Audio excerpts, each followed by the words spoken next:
ಇವತ್ತು ಒಂದು traditional recipe ಹೇಳ್ಕೊಡ್ತೀನಿ. ನೀವೆಲ್ಲ ಕೇಳಿ ಇರ್ತೀರಾ ಕರ್ಜಿಕಾಯಿ ಅಂತ.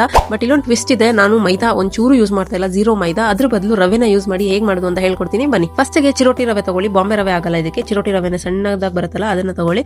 ಅದ್ರ ಜೊತೆ ಒಂದ್ ಸ್ವಲ್ಪ ಸಾಲ್ಟ್ ನೀರ್ ಹಾಕಿ 1 ರಿಂದ 1.5 ಗಂಟೆ ನೆನೆಸಿ ಪಕ್ಕಕ್ಕಿಡಿ. ಈಗ ಕರ್ಜಿಕಾಯಿ ಒಳಗಡೆ ಸ್ಟಫಿಂಗ್ ಮಾಡಕ್ಕೆ ಏನೇನ್ ಹಾಕ್ಬೇಕು ಅಂತ ಹೇಳ್ಕೊಡ್ತೀನಿ. 1 ಕಪ್ ಕಡಲೆ ಬೀಜ ತಗೊಂಡು ಅದು ಕ್ರಿಸ್ಪಿ ಆಗೋವರೆಗೂ ಲೋ ಫ್ಲೇಮ್ ಅಲ್ಲಿ ಚೆನ್ನಾಗಿ ಫ್ರೈ ಮಾಡ್ಕೋಬೇಕು. ಈಗ ಉದಿರುವಂತ ಕಡಲೆ ಬೀಜ ಹೊಟ್ಟೆಲ್ಲ ತೆಗೆದು ಗ್ರೈಂಡ್ ಮಾಡ್ಕೊಳ್ಳಿ. ಕೋರ್ಸ್ ಗ್ರೈಂಡ್ ಮಾಡ್ಕೊಳ್ಳಿ, ಜಾಸ್ತಿ ಎಲ್ಲ ಫೈನ್ ಪೌಡರ್ ಬೇಡ.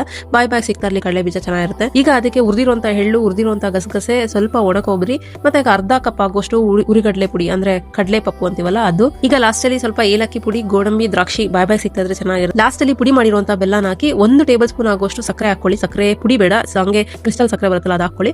ಸೊ ದಟ್ ಬಾಯ್ ಸಿಗ್ತಾ ಇರುತ್ತೆ, ಚೆನ್ನಾಗಿರುತ್ತೆ. ಈಗ ನೆಂದಿರುವಂತ ರವೆನ ಚಿಕ್ಕ ಬಾಲ್ಸ್ ಪೂರಿಗೆ ಲಟಿಸ್ಕೋತೀವಲ್ಲ ಆ ತರ ಲಟಿಸ್ಕೊಂಡು ಸೊ ನಾವು ಸ್ಟಫಿಂಗ್ ಏನ್ ರೆಡಿ ಮಾಡ್ಕೊಂತೀವಿ ಅದನ್ನ ಸ್ಟಫ್ ಮಾಡಿ ಎಣ್ಣೆಯಲ್ಲಿ ಫ್ರೈ ಮಾಡಿ ತಗೊಂಡ್ರೆ ಸಕ್ಕತ್ತಾಗಿರುವಂತ ಕರ್ಜಿಕಾಯಿ ರೆಡಿ ಆಗೋದು. ಹೇಗಿತ್ತು ಅಂತ ಕಮೆಂಟ್ ಮಾಡೋದು ಮರಿಬೇಡಿ. Thank you so much.